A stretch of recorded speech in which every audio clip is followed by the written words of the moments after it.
Hey guys, welcome to the lecture on Danish author Hans Christian Andersen's fairy tale, The Nightingale. Now, this is a literary fairy tale. Now, what is a literary fairy tale? Literary fairy tales are original tales written by specific modern authors that have all the flavor of a traditional folk tale. So, these tales are written by modern authors and they are authentic in the sense that these tales are written by the authors themselves. They are quite original, but they have the flavor of a traditional folk tale, and these tales fall somewhere in between traditional literature and fantasy.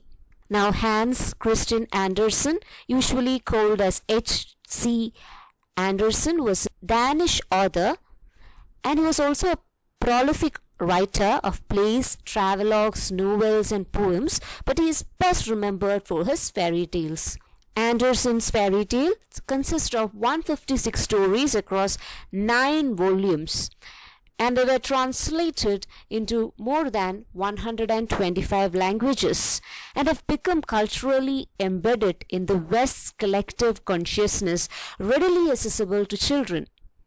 His fairy tales presents lessons of virtue and resilience in the face of adversity, and hence it's popular among the mature readers as well. Some of his most famous fairy tales include The Emperor's New Clothes, The Little Mermaid, The Nightingale, The Steadfast Tin Soldier, The Red Shoes, The Princess and the Pea, The Snow Queen, The Ugly Duckling, and Thumbelina. His stories have inspired ballets, plays, and animated live-action films.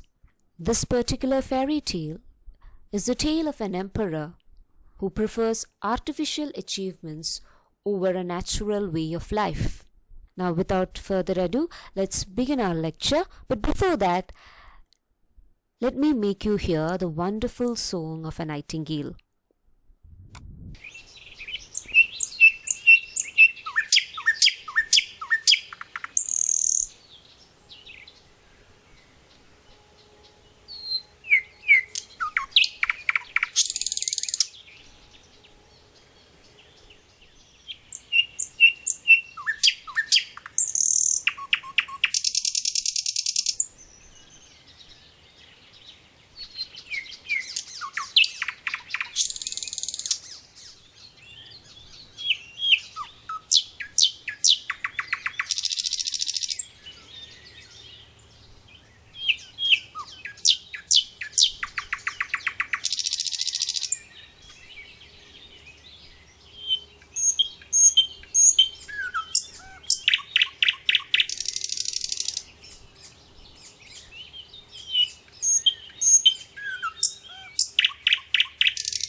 Marvelous, isn't it?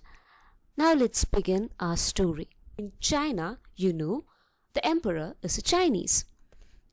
And all about him are Chinamen also.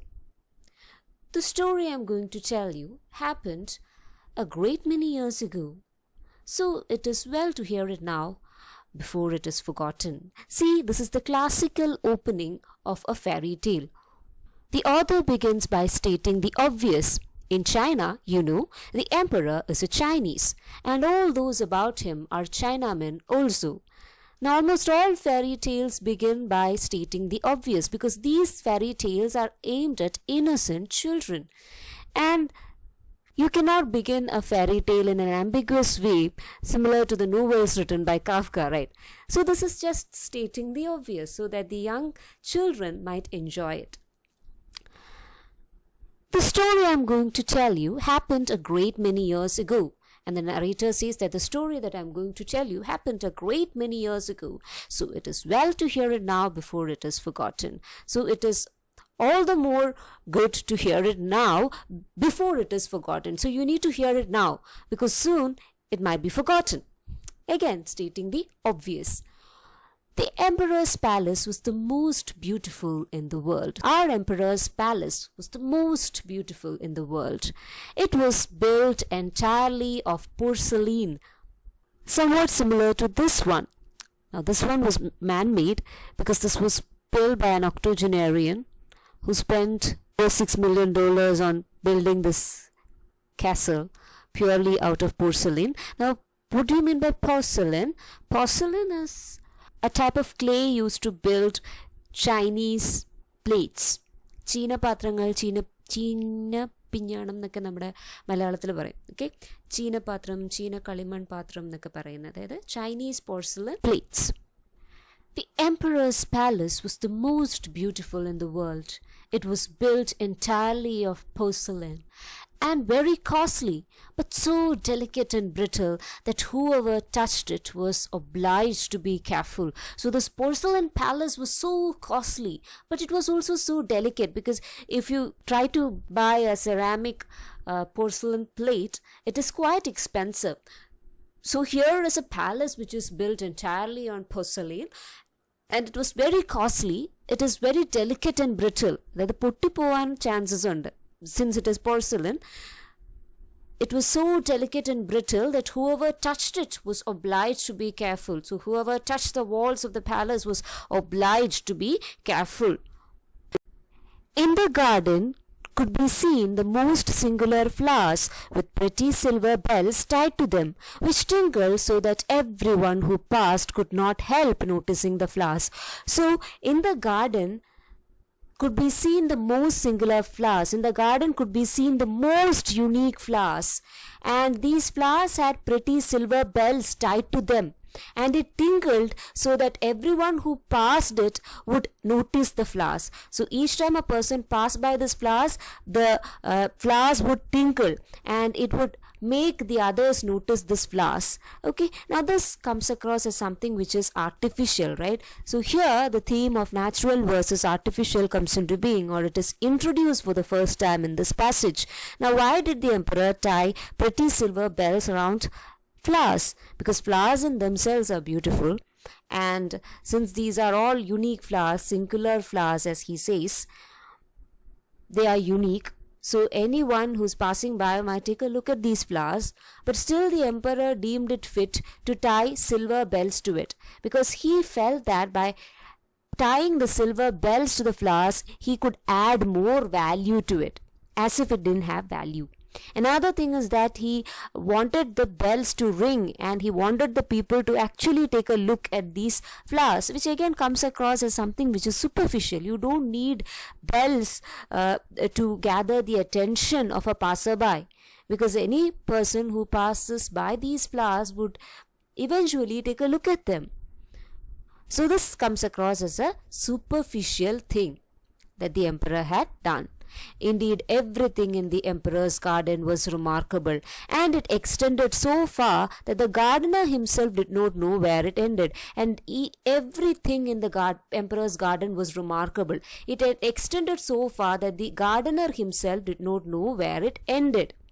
Those who travelled beyond its limit knew that there was a noble forest with lofty trees sloping down to the deep blue sea.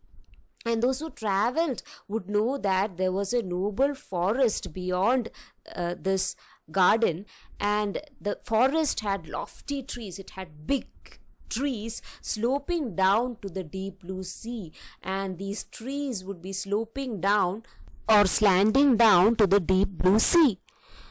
And the great ship sailed under the shadow of its branches, and the great ships would sail under the shadow of the branches of these big trees. In one of these trees lived a nightingale who sang so beautifully that even the poor fishermen, who had so many other things to do, would stop and listen. Again, there is a juxtaposition between the artificial land of the emperor's garden and the natural habitat in which the nightingale lives. Now, the garden extended far and wide, and the gardener himself did not know where it ended. And then the author moves to the mighty forest. Those who travel beyond its limits, those who travel beyond the garden's limit, would know that there is also a mighty forest nearby, a noble forest nearby, with lofty trees, with big trees slanting down to the deep blue sea. And the forest, when you compare a forest, a natural habitat, with a garden, a forest is far more beautiful than a garden, right? And the forest ended in deep blue sea. And the great ships sailed under the shadow of the trees' branches. Again, trees here are so huge that the great ship sailed under the shadows of its branches. Again, an exquisite image. In one of these trees lived a nightingale who sang so beautifully that even the poor fishermen, who had so many things to do, would stop and listen. Here again, underline this statement and try to juxtapose it with the previous image where pretty silver bells are tied to flowers. There, the passers-by's attention is gathered by tying silver bells to the flowers, right? Silver bells ഫ്ലവേഴ്സിൽ tie ചെയ്തതിന് ശേഷമാണ് അവിടെ കൂടെ pass ചെയ്ത് പോകുന്ന ആൾക്കാരുടെ attention gain ചെയ്യാനായിട്ട് emperor നോക്കിയത്. But here we have a nightingale who sits in the branch of one of the trees in the forest, and the fishermen who works day in and out, who have no other thing to do but work hard, still hear the song of the nightingale. They would stop for a moment and listen to the song of the nightingale. So there is no need an artificial bell or anything to make the fishermen hear the song of the nightingale. So therein lies the dichotomy between nature and artificiality. Sometimes when they went at night to spread their nests, they would hear her sing and say, "Oh, is not that beautiful?" So sometimes when they went to the sea at night to spread their fishing nets, they would hear the nightingale sing and they would say, "Oh, is not that beautiful?" But when they returned to their fishing, they forgot the bird until the next night. But when they returned back to fishing, they would do what they do. They would do the fishing and they would forget about the bird. But then again, they would reach there back at night, and then they would again listen to her singing. Then they would hear it again and exclaim, "Oh, how beautiful is the nightingale song." So here nobody is forcing the fishermen to hear the nightingale song. Nobody is asking them to listen to the nightingale song. Nobody is trying to gather their attention towards the nightingale. It happens naturally. And once they are out in the sea to catch fish, then they forget all about the nightingale. And this is something which is very commonplace, right? We as commoners, we as common people, we do enjoy art. We do sit and listen to a concert or a song every once in a while, but we won't make it our profession, or we won't make it our job to go and sit and listen to these songs, right? Unless you're a music critic or something, you won't make it your job to go and listen to the songs.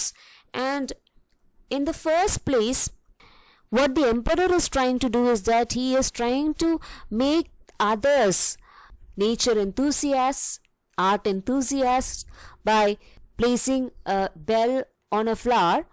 But here they automatically enjoy music, and nobody is asking them to sit and enjoy the music. They enjoy their music, they do their work, and when they do their work, they forget all about the music, and then again at night they again listen to the same nightingale's music. So there is something natural in the second act. travelers from every country in the world came to the city of the emperor, which they admired very much, as well as the palace and the gardens. But when they heard the nightingale, they all declared it to be the best of all. So travelers from different parts of the world came to the emperor's city, and they admired it very much, as well as the palace and its gardens. But they went further, and when they heard about the nightingale, they declared that it is the best of all. So they enjoyed the city, they enjoyed the palace, they enjoyed the gardens. All these are artificial, right? These are all man-made. The city, the palace, the gardens. But what they enjoyed the most, what the travelers enjoyed the most, was the song of the nightingale, and they declared it as the best of all. And the travelers on their return home related what they had seen, and once they returned home, the travelers used to relate what they had seen, and learned men wrote books, about whatever that they have seen. So in the olden times, it was quite common for travelers to come and visit various lands. We had a Chinese traveler, Huan Sang, who came to India and visited the different provinces in India. So similar to that, our emperor too had travelers coming from different part of the world. And on their return back home, they would relate what they had seen. They would tell what they had seen to others. And if they were learned men, they would write books about it, travelogues about it, like Huan Zhang, containing descriptions of the town, the palace and the gardens. But they did not forget the nightingale, which was really the greatest wonder. So all these men would write about the town of the emperor, the palace, the gardens, but they never forgot to mention the nightingale, whom they thought as the greatest wonder of all. And those who could write poetry composed beautiful verses about the nightingale, and those who could write poetry would write beautiful verses about the nightingale. Here again there is an autobiographical element, because it is said that Hans Christian Andersen's father used to love the poem Ode to a Nightingale written by John Keats. So he used to love the Ode to a Nightingale written by John Keats. So this might be a reminiscence of that. So even the great poets wrote about the nightingale, who lived in a forest near the deep sea. And they wrote about this nightingale who lived in a forest near to the deep sea. The books travelled all over the world, and some of them came into the hands of the emperor, and he sat in his golden chair. As he read, he noted his approval every moment, for it pleased him to find such beautiful description of his city, his palace and his gardens. But when he came to the words, "The nightingale is the most beautiful of all," he exclaimed, "What is this? I know nothing about any nightingale. Is there such a bird in my empire, and even in my garden? I have never heard of it. Something, it appears, may be learnt from books." So again, the king never knew about the nightingale, because he resided in the palace, and the palace is a world on its own. You have to differentiate nature from culture, right? So there is a difference between nature and culture. The palace and its environs, the city, the garden, everything belongs to culture. All these things are artificial, they are man-made. But the forest, its environs, the deep blue sea, and the nightingale, these are all natural things, and the king would never know about such a nightingale or its existence. And the first thing that he asks is that, is there a nightingale in my empire? Because he does not know that. And then he asks that, is it there in our garden? Then he says that I have never heard it. And then he says that something, it appears, may be learned from books, and he believes that some of the things are to be learned from books, because he never heard about the nightingale in his entire life, and he learned about it from a book. So he says that much can be learned from books. Something, it appears, may be learned from books. And he was astonished, because he never knew that there was a nightingale in his kingdom. Then he called one of his lords in waiting, who was so high-bred that any in an inferior rank to himself spoke to him or asked him a question, he would answer, "Pooh! which means nothing. So again, the people who are attached to the king or who are associated with the king are often portrayed with an air of artifice, right? Here again, the courtiers are all portrayed as being superficial, snobbish, etc. Then he called one of his lords in waitings, who was so high-bred that when any in an inferior rank to himself spoke to him or asked him a question, he would answer "pooh," meaning nothing. So again, the king called one of his lords in waiting, and this lord was a high-bred man, which means that he belonged to a noble class. And when he encountered someone of his inferior rank, if he encountered an ordinary servant or someone belonging to an inferior rank, and if someone approached to speak to this lord, the lord will just answer "pooh," which means nothing. That is, the lord won't entertain people belonging to the inferior rank. He won't talk with the people belonging to the inferior rank. അതെപ്പോഴും അങ്ങനെയല്ലേ?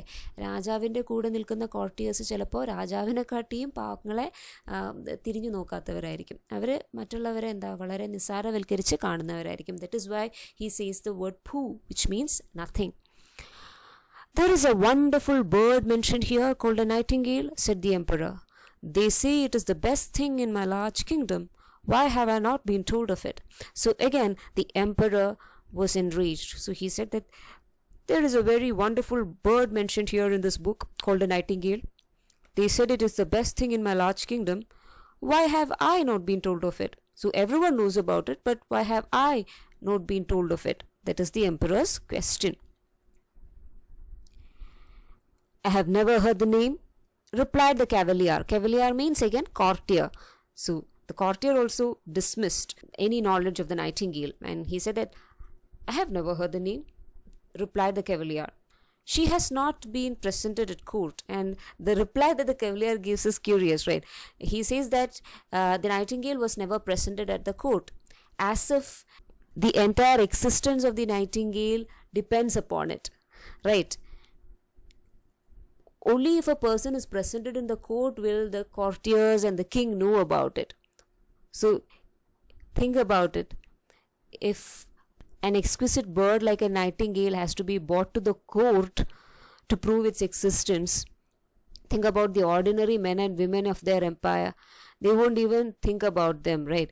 They won't even consider them or give them any value, because they have to be brought on the court. Only then these courtiers and the king would know about them, would know about the common people, and would know about their problems. So it is also a satire on the social system and the class system and the rankings. "It is my pleasure that she shall appear this evening," said the emperor. So the emperor replied that it's my pleasure that the nightingale would appear to my court this evening. "The whole world knows what I possesses better than I do myself." Then the emperor said that the whole world knows about this nightingale than I do myself. So the emperor had given the cavalier a challenge. So the emperor had asked the cavalier to bring the nightingale to his court in an indirect manner. That's why he said that it is my pleasure that she shall appear this evening. So the emperor says that no matter what, this evening this nightingale would appear on my court. It is like an order to the cavalier. Okay, the cavalier should bring the nightingale that same evening to the emperor's court. Why? Because the emperor says that the whole world knows what I possess better than I do myself. The whole world knows about this nightingale than I do. So you need to bring it to me. Bring her to me. "I have never heard of her," said the cavalier. "I have never heard of a nightingale before.